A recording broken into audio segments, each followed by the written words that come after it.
merely a coincidence. Is it possible that both the communist and capitalist conspiracies have yet one more inner circle within the circle that is common to them both? Is it possible that both movements, unbeknownst to most of the people in them, are merely contemporary counterparts of a much older conspiracy? There is much evidence, far more than presented here, to indicate that this is the case, but frankly, we don't know.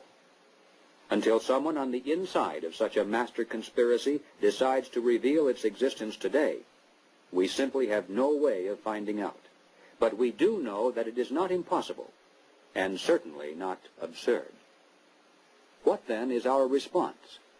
Fortunately, it's not necessary that we resolve the historical question of the conspiracy's origin. Regardless of whether there is one controlling group, or two cooperating, or three competing, or 4, or 10.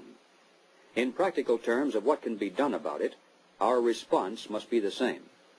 Conspiracy, as it operates at the highest level in the United States today, rests upon two solid foundations and enjoys the protection of shelter. If we could knock out its foundations, it would collapse, and if we could strip away its shelter, it would wither and die. The shelter is secrecy. The foundations are big government and manipulation of money. No conspiracy can stand the light of exposure. No conspiracy can rule the masses without the tool of an extensive government bureaucracy. And certainly no capitalist conspiracy can long survive without control over the nation's money. Expose the conspiracy. Reduce the size of government. Return our money to a standard that cannot be manipulated. This must be our response.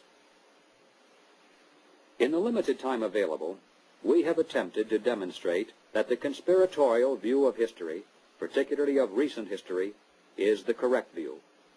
Let us summarize now 7 major conclusions. 1. There is and has been for some time a conspiracy among some of the richest people in the world, a conspiracy that virtually owns the money systems of the major non-communist nations.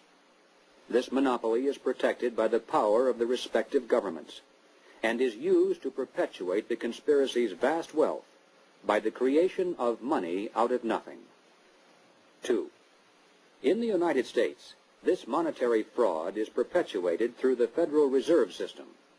Although the executive branch theoretically has some control over this system through occasional appointments, in reality, it is the system and those behind it who control the executive branch. 3. The capitalist conspiracy in this country surfaces to public view in the form of the semi-secret Council on Foreign Relations. Its members exercise their control over the nation through government, tax-exempt foundations, centers of education, and the mass communications media. 4. On the surface, the capitalist conspiracy appears to oppose communism. It spends billions of dollars in spectacular military displays of anti-communism all around the world, but never to the extent of seriously harming the enemy, and certainly not to the extent of defeating him. Meanwhile, behind the scenes, the conspiracy always has nourished and aided communism both at home and abroad.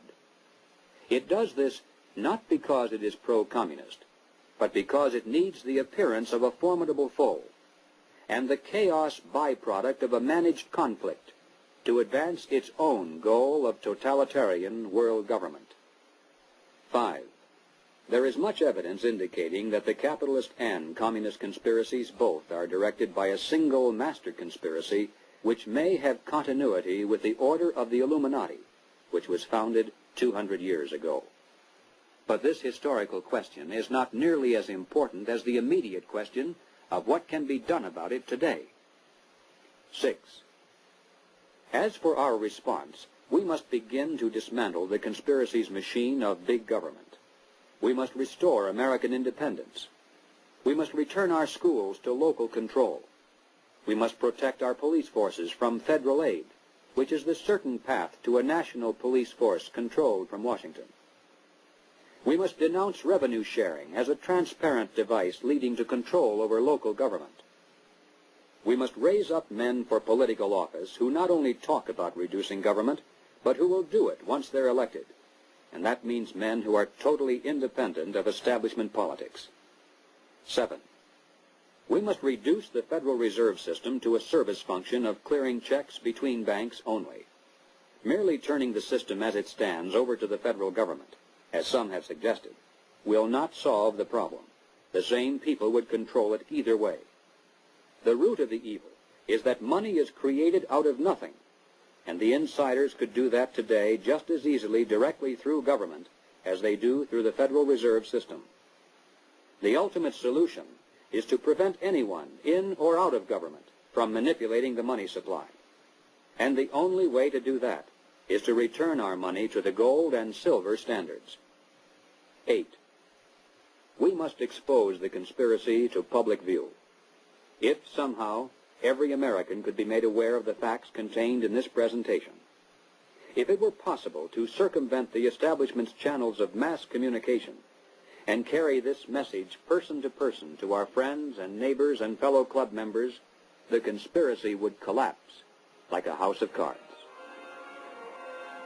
Yes, the hour is late, but it is not too late if we are realistic in our efforts. As Americans, we can still speak out without fear of imprisonment. We can still join together into patriotic groups to multiply our effectiveness. We can still challenge the establishment's candidates. We still retain that remnant of power to regain control of our own government. With divine guidance and with your help, it can be done.